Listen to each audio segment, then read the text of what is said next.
মুরলির তারিখ 10ই March 2024। Revise তারিখ 13ই ফেব্রুয়ারি 1999। ওম শান্তি। মধুবন থেকে অব্যক্ত বাপদাদা বলছেন। মুরলির শিরোনাম শিব অবতরণ আর ইকোনমির অবতার।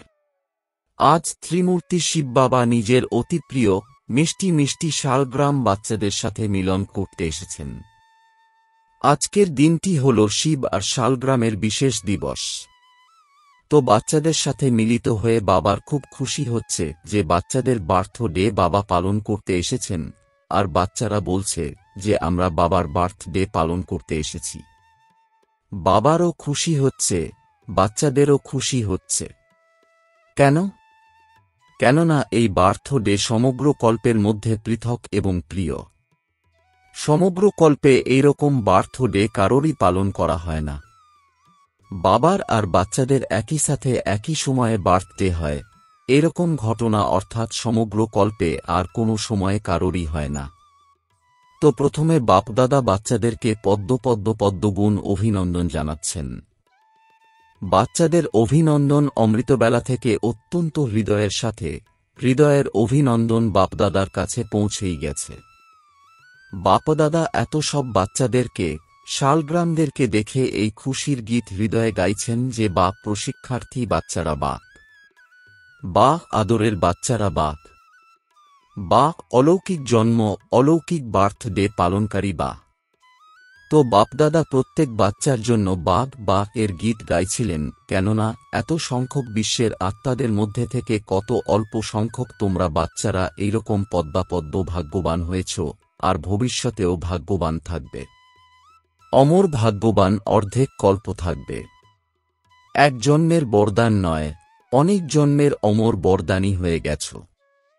এইরকম বাচ্চাদের নিজেদের সমান কতটা স্মৃতিতে থাকে।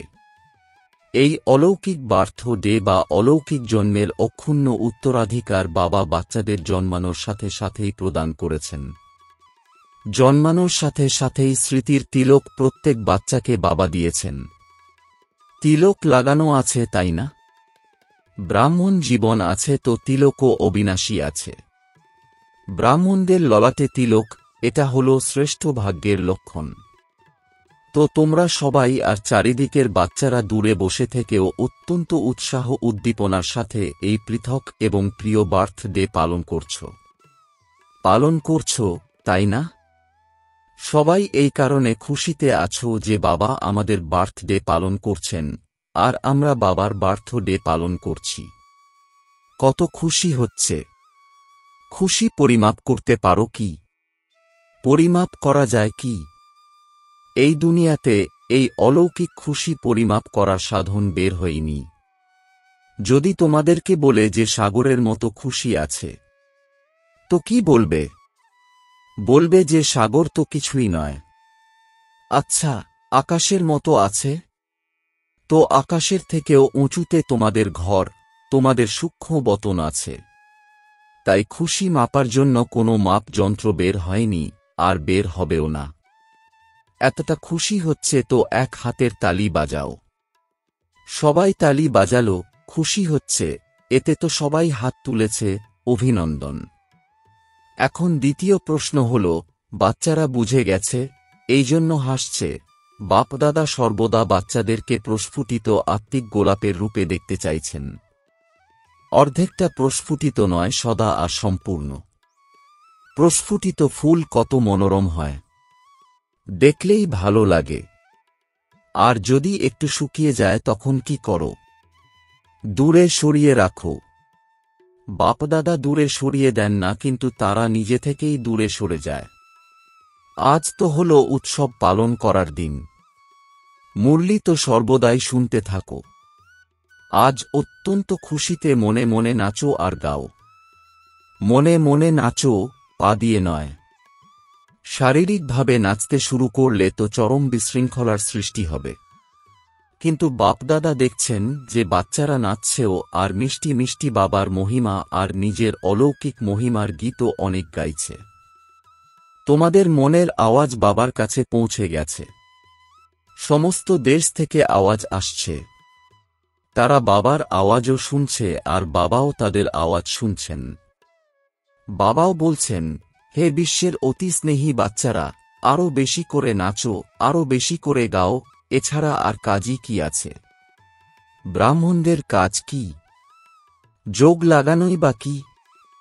পরিশ্রম আছে কি? যোগের অর্থই হল আত্মার আর পরমাত্মার মিলন। তো মিলনে কি হয়? খুশিতে নাচতে থাকে। বাবার মহিমার মিষ্টি মিষ্টি গীত হৃদয়ে অটোমেটিক গাইতে থাকে।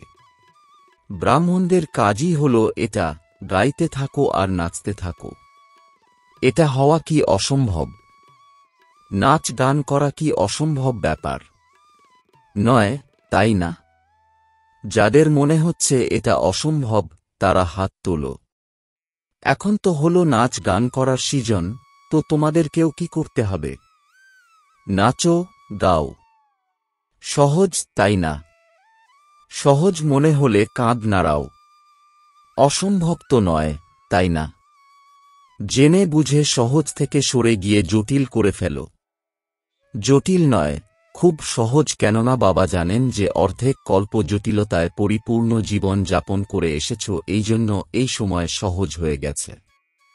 এমন কি কেউ আছো যাদের কাছে এটা জটিল মনে হচ্ছে? কখনো কখনো জটিল মনে হয়।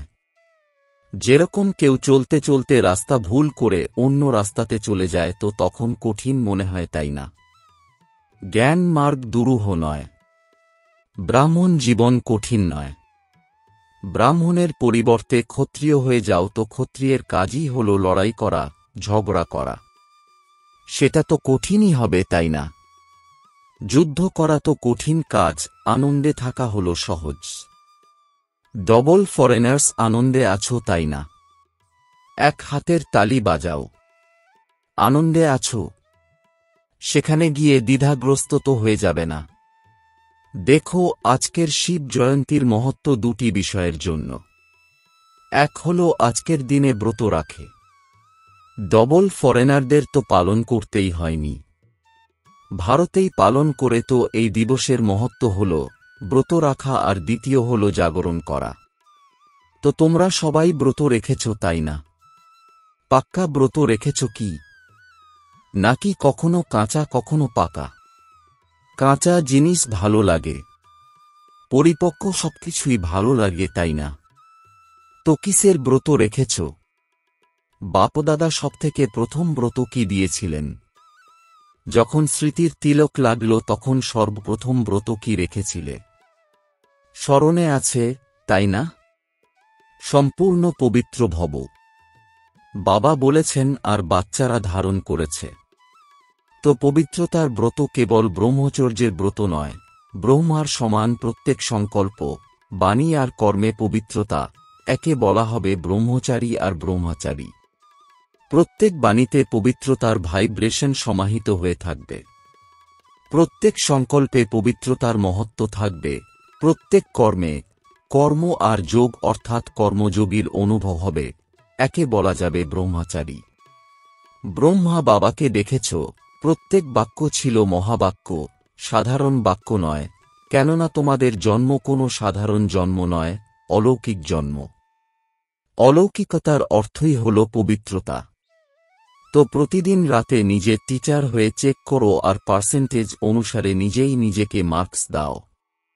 100% হতে হবে। কিন্তু প্রতিদিন নিজেই নিজেকে দেখো, অপরকে দেখবে না। বাপদাদা দেখেছেন যে নিজেকে দেখার পরিবর্তে অন্যদেরকে দেখতে লেগে যায়, সেটা সহজ হয়। তো নিজেকে দেখো যে আজকের দিনে সংকল্প, বাণী আর কর্মে কত পার্সেন্ট পবিত্রতা ছিল। এই বছরে তোমরা চারিদিকে কোন সন্দেশ পৌঁছে দিয়েছ? সমস্ত ফাংশনে পরিবর্তন সম্বন্ধে বলেছ। যেখানে যেখানে ভাষণ করেছ, পরিবর্তনের টপিকের উপরেই খুব ভালো ভালো ভাষণ করেছ। তো এই বছর চারিদিকের সেবাতে অন্যদেরকেও পরিবর্তন করার লক্ষ্য খুব ধুমধামের সাথে দিয়েছ। বাপদাদা খুশি হয়েছেন। তো তোমরা নিজেদের জন্য এটা চেক করো যে প্রতিদিন কত পার্সেন্টেজে পরিবর্তন হয়েছে। পরিবর্তন হোক উন্নতি করার, অবনতি করার নয়। বাপদাদাও প্রত্যেক বাচ্চার চার্ট দেখেন। তোমরা চিন্তা করছো যে সকল বাচ্চাদের চার্ট দেখেন নাকি বিশেষ কিছু বাচ্চার দেখেন। বাপদাদা সমস্ত বাচ্চার চার্ট কখনো কখনো দেখেন, প্রতিদিন দেখেন না, কিন্তু কখনো কখনো দেখেন। লাস্টের বাচ্চাদেরও দেখেন তো ফার্স্টের বাচ্চাদেরও দেখেন। সবাই হাসছে, তো বাপদাদাই কি শুনিয়ে দেবেন যে চার্টে কি দেখেছেন? আজ তো আনন্দ করার দিন, এই জন্য শোনাচ্ছেন না, কিন্তু পরবর্তীকালের জন্য ইশারা দিচ্ছেন যে আজকের দিনের যে মহত্ব আছে ব্রত নেওয়া অর্থাৎ দৃঢ়সংকল্প নেওয়া। সত্যিকারের ভক্তরা কখনো ব্রত ভঙ্গ করে না। তো বাপদাদা পুনরায় বাচ্চাদেরকে ভবিষ্যতের জন্য ইশারা দিচ্ছেন যে এখনও প্রথম ফাউন্ডেশন সংকল্প শক্তি কখনো কখনো ওয়েস্ট বেশি আর নেগেটিভ ওয়েস্টের থেকে একটু কম হচ্ছে। প্রত্যেক সংকল্প শক্তির উপযোগ যতটা সপ্রতি বা বিশ্বের প্রতি করতে হবে ততটা আরও বৃদ্ধি করো, কেননা সংকল্পের আধারে বাণী আর কর্ম হয়। তো সংকল্প শক্তির পরিবর্তন করো, যেটা ওয়েস্ট আর নেগেটিভ হয় তাকে পরিবর্তন করে বিশ্ব কল্যাণের প্রতি কাজে লাগাও। বাপদাদা সংকল্পের খাজানাকে সর্বশ্রেষ্ঠ মনে করেন, এই জন্য এই সংকল্পের খাজানার প্রতি ইকোনমির অবতার হও। আজকের দিনকে অবতরণের দিন বলা হয়, তো বাপদাদার সকল বাচ্চাদের প্রতি এই শুভ আশা আছে আজকের দিন শিব অবতরণের সাথে সাথে তোমরা সবাই ইকোনমির অবতার হও। সংকল্পের ইকোনমি করা অর্থাৎ ওয়েস্ট হওয়া থেকে বাঁচানো, তাহলে অন্যান্য সকল খাজানা অটোমেটিক বেঁচে যাবে। তাহলে ৯৯ সালে কি হবে? ৯৯ চালু হয়ে গেছে। আগে চিন্তা করতে যে ৯৯ কি হবে। কিছু হয়েছে কি? ফেব্রুয়ারি তো এসে গেল। যদি হয় কিছু, তাতে তোমাদের কি? তোমাদের কিছু ক্ষতি হবে কি? ভয় হচ্ছে কি? কি হবে তার ভয় হচ্ছে? তোমাদের জন্য ভালোই হবে। দুনিয়ার জন্য যা কিছু হয়ে যাক, তোমাদেরকে নির্ভয় আর হাসিমুখে এই খেলা দেখতে হবে। খেলাতে রক্ত দেখায় তো ভালোবাসাও দেখায়, লড়াইও দেখায় তো ভালো জিনিসও দেখায়। তারপরও খেলা দেখতে ভয় লাগে কি? কি হবে? কি হয়েছে? কি হয়েছে? এসব চিন্তা করো কি? বসে দেখতে মজাও লাগে। তো এটাও হলো অসীম জগতের খেলা।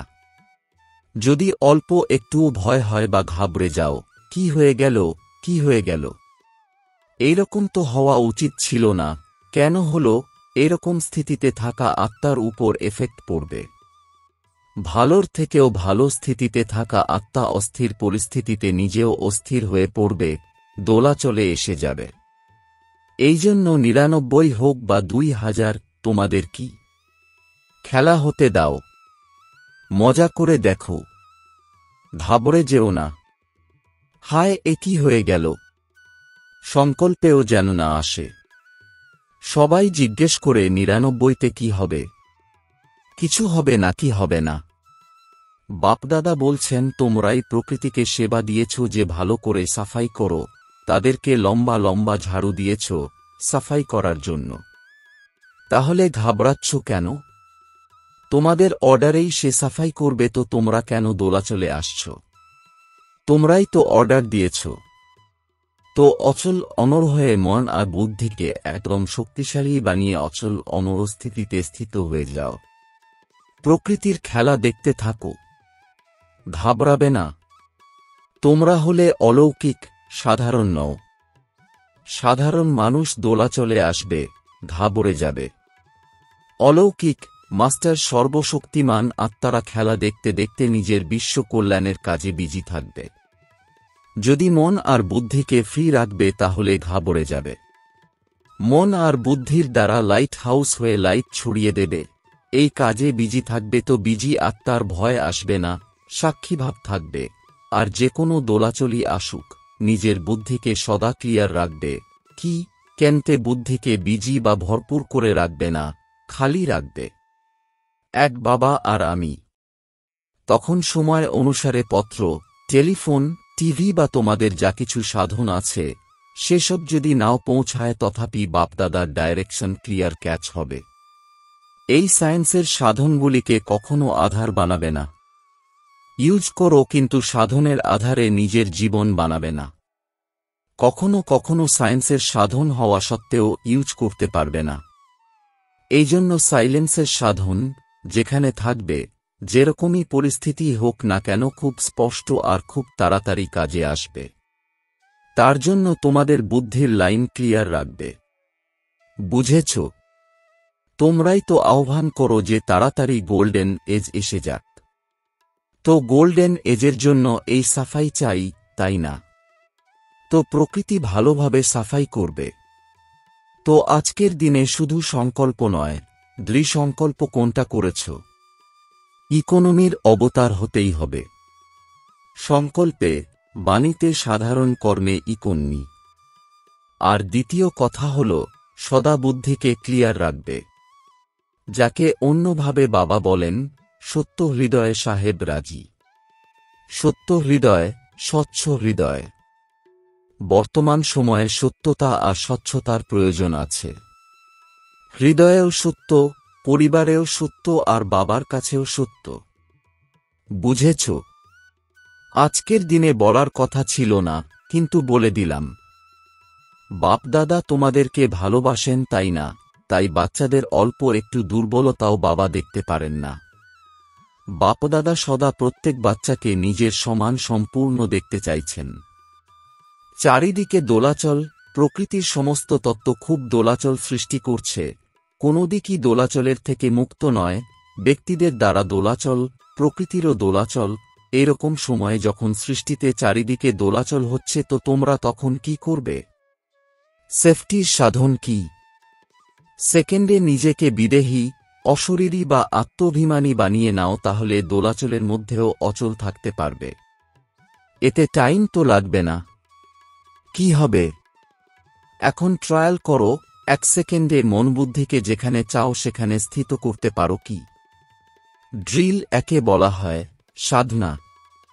আচ্ছা, দেশ বিদেশের চারিদিকের বাবার লাভে লাভলীন আত্মাদেরকে সদা নিজেকে ব্রহ্মচারী স্থিতিতে স্থিত করা, স্নেহী সহযোগী বাচ্চাদেরকে সদা একনামী, আর ইকোনমিকে কার্যে প্রয়োগকারী সাহসী বাচ্চাদেরকে সদা দোলাচলেও অচল থাকা নির্ভয় আত্মাদেরকে সদা মজাতে থাকা বাবার সমীপ বাচ্চাদেরকে স্মরণের স্নেহসুমন আর নমস্কার। বাচ্চাদের সমস্ত কার্ড বাবার কাছে পৌঁছে গেছে। বাপদাদা দেখছিলেন, সবাই জন্মদিনের কার্ড আর ফরেনার্স ভালোবাসা দিবসের কার্ড পাঠিয়েছে।